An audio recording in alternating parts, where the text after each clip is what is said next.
एक ऐसा सिपाही जिसने अपनी पूरी जिंदगी में एक भी जंग नहीं हारी। दुश्मन उसका नाम सुनते ही लरज उठते थे। ये थे हजरत खालिद बिन वलीद रजी अल्लाहु अन्हु। जब मैदान जंग सजता था तो दुश्मन की सफ़ों में खौफ फैल जाता था। उनकी बहादुरी और जंग की हिकमत का कोई मुकाबला नहीं था। लेकिन हमेशा ऐसा नहीं था। एक वक्त था जब खालिद बिन वलीद रजी अल्लाहु अन्हु इस्लाम के सबसे बड़े मुखालिफिन में शुमार होते थे और मुसलमानों के खिलाफ जंग लड़ते थे। फिर अल्लाह ने उनके दिल को हिदायत से रोशन कर दिया।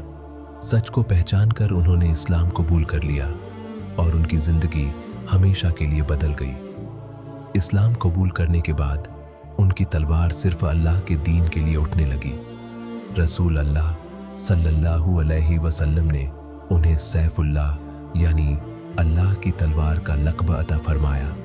अब हर जंग में उनका मकसद सिर्फ एक था, अल्लाह के दीन को बुलंद करना। वो हर कदम पर अल्लाह की रज़ा को सबसे ज़्यादा अहमियत देते थे। हर मैदान जंग में उनकी बेमिसाल हिकमत और बहादुरी दुश्मन को हैरान कर देती। मुश्किल से मुश्किल हालात में भी वो फतह का रास्ता निकाल लेते थे। उन्होंने रोमन और फारसी सल्तनतों की ताकतवर फौजों का दिलेराना मुकाबला किया। हर जंग में उनकी क़यादत मुस्लिम लश्कर के लिए हिम्मत की मिसाल बन गई। उनकी ज़िंदगी में शिकस्त जैसे कोई लफ्ज़ था ही नहीं। हर मैदान में अल्लाह के फजल से फतह उनका मुकद्दर बनती गई और उनका नाम तारीख में अमर हो गया। इसीलिए आज भी दुनिया हज़रत खालिद बिन वलीद रजी अल्लाहु अन्हु को सैफुल्लाह यानी अल्लाह की तलवार के नाम से याद करती है।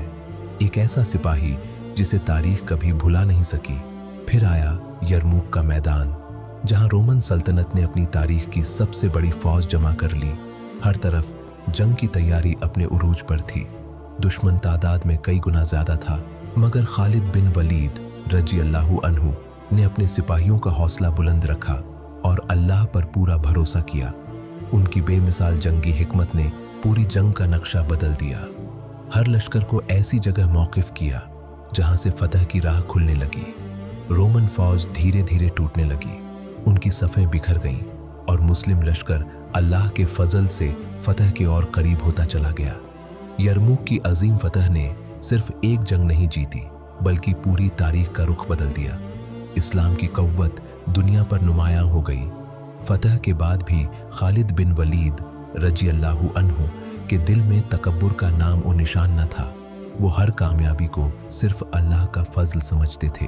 फिर हज़रत उमर रजी अल्लाहु अन्हु ने उन्हें सिपह सालारी से अलग कर दिया, मगर उन्होंने बिना किसी शिकायत के इस फैसले को खुशी से कबूल कर लिया। उन्होंने फरमाया, मैं अल्लाह के दीन के लिए लड़ता हूँ, किसी ओहदे या शोहरत के लिए नहीं। यही थी उनकी असली अज़मत और इखलास।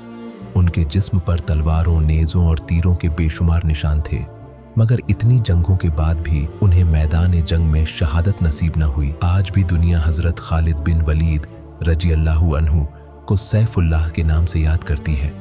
एक ऐसा मुजाहिद जिसका नाम बहादुरी और वफादारी की मिसाल बन चुका है। बेशुमार फतहें हासिल करने के बाद भी खालिद बिन वलीद रजी अल्लाहु अन्हु ने कभी अपनी तारीफ पसंद नहीं की। उनकी नज़र में हर कामयाबी सिर्फ अल्लाह की रहमत थी। उनकी पूरी जिंदगी का मकसद सिर्फ एक था, अल्लाह के दीन की खिदमत। न माल की तमन्ना, न शोहरत की ख्वाहिश, सिर्फ अल्लाह की रजा। हर जंग उनके जिस्म पर एक नया निशान छोड़ गई। तलवारों, नेज़ों और तीरों के जख्म उनकी बहादुरी की खामोश गवाही देते रहे। लेकिन अल्लाह ताला ने उनके लिए एक और ही हिकमत का फैसला लिखा था।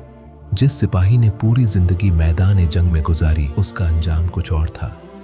खालिद बिन वलीद रजी अल्लाहु अन्हु ने अपनी जिंदगी का ज्यादा हिस्सा अल्लाह के दीन की खिदमत में गुजार दिया।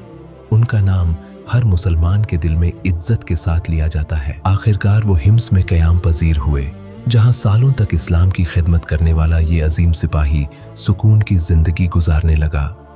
उनका इंतकाल मैदान जंग में नहीं, बल्कि अपने बिस्तर पर हुआ, लेकिन उनकी जिंदगी का हर लम्हा अल्लाह के दीन के लिए वक्फा था। आज भी उनकी बहादुरी, उनकी फतहें और उनका इखलास तारीख के सुनहरे सफ़हों में हमेशा के लिए महफूज है। रसूल अल्लाह सल्लल्लाहु अलैहि वसल्लम ने उन्हें सैफुल्लाह यानी अल्लाह की तलवार का लक़ब दिया। ये लक़ब उनकी वफादारी और बेमिसाल बहादुरी की सबसे बड़ी दलील है। खालिद बिन वलीद रजी अल्लाहु अन्हु हमें सिखाते हैं कि असली कामयाबी ताकत या शोहरत में नहीं बल्कि अल्लाह की इताअत, इखलास और उसकी रज़ा हासिल करने में है। अल्लाह हम सबको उनके नक्शे कदम पर चलने की तौफीक अता फरमाए। आमीन।